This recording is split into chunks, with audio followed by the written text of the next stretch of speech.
for today's video is gagawa po tayo ng pang-negosyong cracking scramble. May langaw.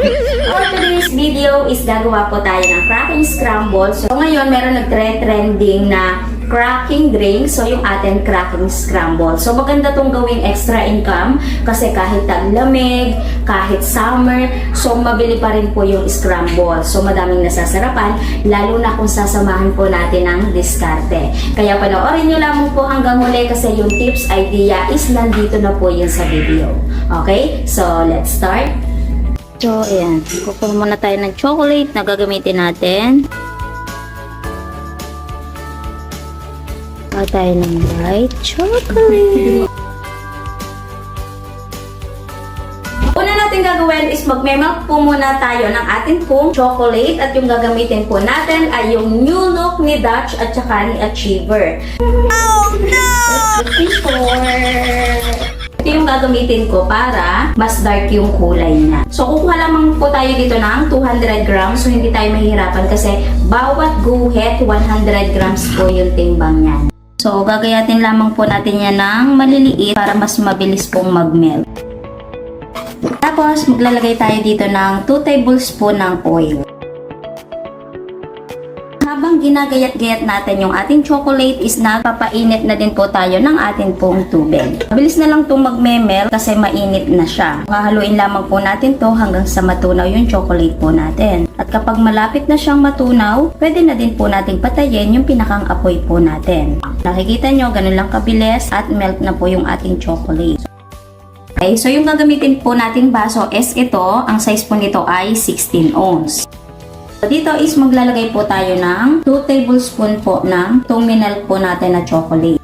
So yung chocolate po natin is mainit-init pa po ito. Tinanggal ko lang yung uso kanina kasi sobrang init pa. Tapos ayan, ganun lang pong kabilis. Ipapaikot lamang po natin sa baso po natin.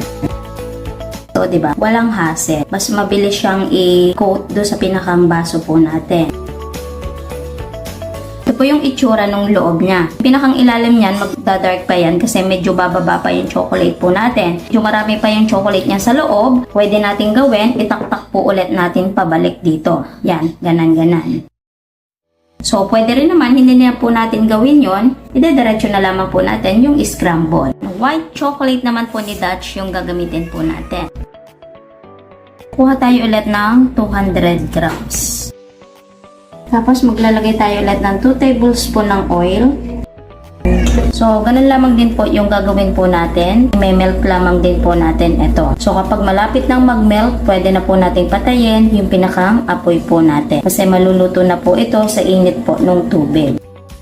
Diba? Ganun lang din kabilis tunawin yung white chocolate po ni Dutch. 16 ounce cup din po yung gagamitin po natin at maglalagay po tayo ng 2 tablespoon ng melted white chocolate. Pagkatapos, ayan, rolling lamang po natin hanggang sa makover po yung cup.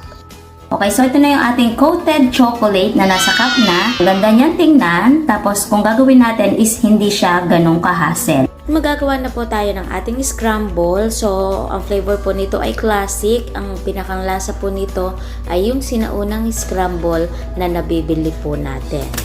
So, gagamit po tayo ng crushed ice na sukat ay 2 16 ounce cup or 3 cups. And then, maglalagay tayo ng powdered scramble at ito gagamit po ako ng mixer. Pero halimbawa kung wala po tayong mixer ay pwede naman po tayong gumamit ng wire whisk. Tsagain nga lamang po nating haluin ng haluin hanggang sa mapino. At ito nga po palang ating scramble habang minimix po natin is mas nagpopompa siya na tulad po nito. At kapag okay na, maglalagay po tayo ng scramble pero kalahati lamang po ng baso. Dahil maglalagay pa po tayo ng powder milk. And then, ilagay po ulit natin yung scramble. At maglalagay po ulit tayo ng powdered milk na pinakang toppings. Tapos, yung mga marshmallow at saka candy sprinkle. Gagawa pa po tayo ng isa para makita natin yung crack yung chocolate at saka yung buo yung chocolate dun sa pinakang baso po natin. So, ganun lamang din po yung ingredients. Ngayon, sa magtatanong Ate Tipid Tips, ano po yung sukat sa 12 ounce at saka sa 22 ounce? Sa description, maglalagay po tayo ng pinakang sukat ng ingredients para hindi lamang po ganun kahaba yung video po natin.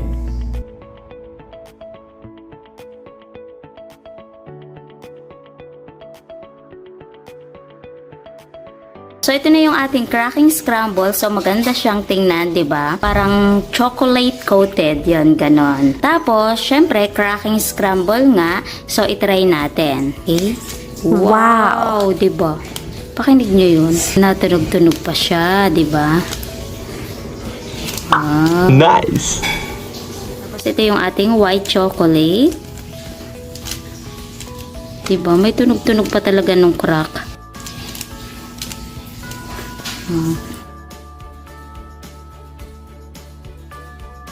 So, ngayon, tikman na po natin. Ayan, nasa pinakamasayang part na tayo, yung pagtikim. So, ginawa po natin. So, refreshing nito mga katipid tips. Bagay na bagay pa rin kahit bare months na. So, ito yung kinarak na natin, itong dalawa. Tapos, ito pa rin hanggang ngayon is buong buo pa rin, di ba? Yung ating baso. Ang ganda! Perfect! Wow! Napakaganda niya, oh. Ayan yung kinarak natin. Yummy! Ganda niyan tingnan, di ba? Wow! Ito yung white chocolate natin. Nag-blend yung kulay ng white tsaka ng pink. So, ang ganda ng kinalabasan. So, hindi nga lang masyadong kita yung crack ng chocolate. Pero sa personal is kita. Gandang tingnan. Ang bagong order, so ito yung matatanggap nila. Kailangan ay walang basag kasi si customer po yung magka-crack na, di ba? Para mas maganda. So lalagyan na lamang po natin yan ng dome lid plus kutsara kapag ite-take out na. Ganda, oh. So ito yung dome lid na pinakang takip kapag take out. So yung pinakang purpose ng ating chocolate para mas masarap siyang kainin is ihahalo natin.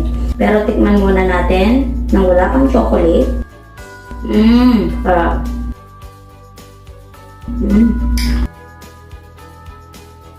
So, kapag may chocolate nang kasama, yan ang tsura niya. So, kutsara yung magandang isasama po dito kumpara sa straw para talagang nalalasap yung sarap ng cracking scramble po natin. Ang sarap ng chocolate kapag kinagat natin yon ang lutong. Sarap. So, tikman naman natin yung ating white chocolate. Ganda ng itsura.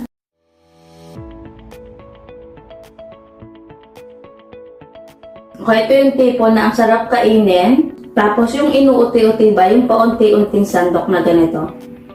Sa unang tikim pa lamang, masarap na. Lasang-lasa yung gatas, yung creamy ng pagka-scramble. Hanggang sa dumating sa gitna, malalasa pa rin natin kasi naglagay tayo doon ng milk. Tapos syempre, yung sarap pa rin po ng scramble. Kung ika-crack natin yung ating chocolate is malalasahan na din po natin yon. Kapag kinagat po talaga natin is meron bang malutong-lutong. Okay? Tapos, pagdating pa rin po niya sa ilalim, talagang sulit pa rin yung malalasahan natin. Kasi sa pinakang ilalim, kapag ubos na po yung scramble po natin, talagang bitten sa sarap. Kasi ayun yung sinasabi, hanggang sa huling subo is masarap pa rin. Kaya sigurado, babalik-balikan itong ating pong cracking scramble. Hanggang sa unang tikim natin, hanggang sa maubos, linamnam yung malalasahan. Kasi dun sa pinakang ilalim, ang malalasahan ay yung ating pong crispy chocolate. Masarap yung ating white chocolate at yung ating pong chocolate. Okay, so yung ginamit po natin chocolate, recommended ko po sa inyo kasi madali siyang gamitin dito po sa ating cracking scramble. So yung lasa po nito, isakto lamang po yung pinakang tamis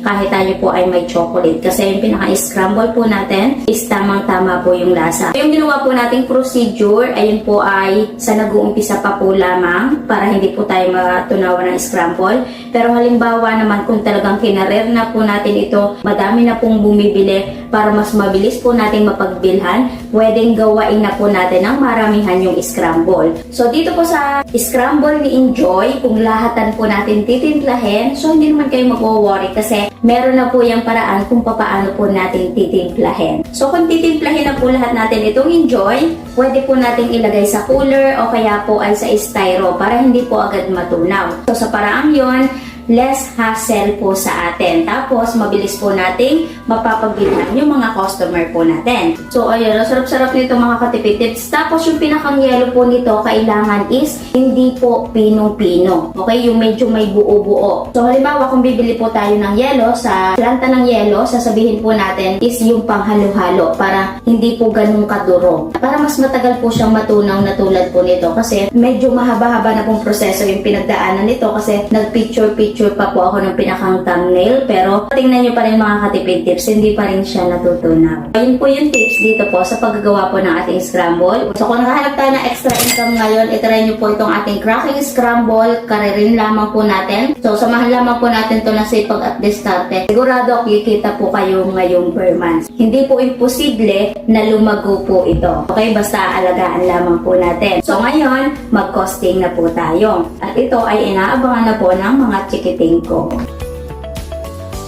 Patayin natin, Rog, yung crack. Pagka-crack mo. Ito kayo ni, yan, di ba? Ah? Masarap. Sarap na. Hindi siya sobrang panis, hindi siya sobrang sakto lang. Okay. Umpisahan po natin sa pinakang chocolate na ginamit po natin. Bali yung i-costing po natin ay isa na lamang po, yung pinakang chocolate. Kasi ito dito sa lugar namin is pareho lamang po yung presyo. So, nagkakahalaga po ito ng 150 pesos po ang 500 grams. Okay, so gumamit po tayo ng 200 grams. So, nagkakahalaga lang siya ng 60 pesos. Sa oil po natin, 2.4. Plus na din po tayo ng pinakang other expenses po natin. Isama na yung pamasahe po natin, yung gas po natin, yung mineral po natin saglit, tapos sa pinakang labor po natin. So, sabihin na lamang po natin na 7.6 para saradong 70 pesos po. Yung pinakang puhunan po natin bawat i-melt po nating chocolate. Ngayon, kapag na-melt na po natin ito, ang pinakang total po ay 230 ml. So, i-divide po natin sa 2 tablespoon or 30 ml. Nilagay po natin bawat baso. Ang kalalabasan po ng 7.66 po ang makukuha po natin sa i-melt po natin 200 grams ng chocolate. Ngayon, paano naman po natin malalaman kung magkano po yung ikinote po nating chocolate? So, yung puhunan po natin na 70 pesos, i-divide po natin sa 7 at ang kalalabasan po nun ay 10 pesos po ang puhunan sa ikinote po natin dito. So, ngayon, ang tuusin naman po natin ay yung pinakang scramble po natin. So, bali ito po ay 1 kilogram. Ngayon, i-divide po natin sa 20 grams or 1/8 cup na inilagay po natin kada 16 ounce. At ang kalalabasan po nun, makakakuha po tayo dito ng 50 na 1/8 cup. Ngayon, magkano naman po yung 1/8 cup? So, ito po ay nabili ko ng 180 pesos kapag i-divide po natin sa 50. At ang kalalabasan po nun ay 3.6 lamang po ang pinakang puhunan kada 1/8 cup ng scramble na inilagay po natin kada 16 ounce. Plus na din po tayo ng pinakang yelo natin, labor po natin, at pinakang kuryente po natin. Ngayon, sabihin na po natin na 3.4 para sarado na pong 7 pesos. Kasi, isang baso lamang naman po yung pinag-uusapan po natin. Ngayon, ang tuusin naman po natin ay yung atin pong skim bill. Bali, ito po, 1/4 lamang po yung pagkakabili ko, pero halimbawa kung talagang business na po natin ito, kung maramihan na po yung bibili natin is makakamura po tayo. So, yung 1/4 po, yung 250 grams, i-divide po natin sa 2 tables po na ginamit po natin dito at may timbang po yun na 16 grams. So, 250 i-divide po natin sa 16 grams. Ang kalalabasan po nun ay 15.62 at nabili ko po siya ng 80 pesos. At kapag i-divide po natin sa 15, may puhunan po tayo na 5.33 po sa 2 tablespoon na inilagay po natin ditong skim milk. So, sa marshmallow po natin na 1/2 tablespoon at 1 teaspoon na candy sprinkle, so sabihin na lamang po natin na 1 pesos. Tapos, sa pinakang packaging po natin, sabihin na lamang po natin na 5 pesos. Nandun na po yung cup po natin, yung pinakang takip, isang kutsarang plastic, at saka kung maglalagay pa po tayo ng sticker po na thank you. Kapag pinag-plus po natin yon, ang puhunan po kada isang baso po ng 16 ounce ay 28.33. So, ito pwede nating ibenta ng 50, 60 pesos. So, para sa akin, hindi na sila lugi kasi ang sarap po ng ating scramble. So, hindi siya tinipid, ang sarap ng lasa at siguradong sulit doon sa ibabayad po nila. So, ako pwede ko siyang tuusin ng 50 pesos at kapag minus po yung puhunan puhunan, posible po tayong tumubo ng 21.67 po kada isang baso. So, hindi na siya masama, lalo na kung madamihan na po yung gagawin po natin. Yung isang gawaan na lamang po ng scramble, di ba? Sandok na lamang po tayo ng sandok. So, halimbawa lang, imagine lang natin na 10 baso po tayo na benta sa isang araw. So, tutubo na po tayo ng 260 pesos. So, hindi na siya masama kasi 10 baso lamang po yun. What if naka 20 baso na, naka 50 baso na, di ba? Dahil sa tiyaga po natin. Talagang diniskartihan po natin itong ating cracking scramble. Okay? So, sana bago po ulit nagtapos yung video po natin, ay meron po akong naidagdag na negosyo idea po. Lalo na po ngayon na bare months na, di ba? Kasi di ba kapag bare months na, nandun yung feeling na talagang gustong-gusto po natin kumita, magnegosyo, kasi di ba, meron tayong pinaghahandaan. Yung mga mahal sa buhay natin, yung makapagbigay man lamang na simpleng regalo. Okay? So ngayon, natapos na po tayo sa pinakang costing natin. Ang dami ko nang ginawa, pero yung pinakang chocolate po natin is hindi pa rin po nagka-crack. Ngayon, dahil hindi pa rin po siya nagka-crack, ngayon tayo na po yung mag-crack. Wow! Diba? Si Ate Raj, gustong-gusto niya lagi mag-crack niyan. O, diba? Ganda-gandang tingnan, no? Bye! Bye!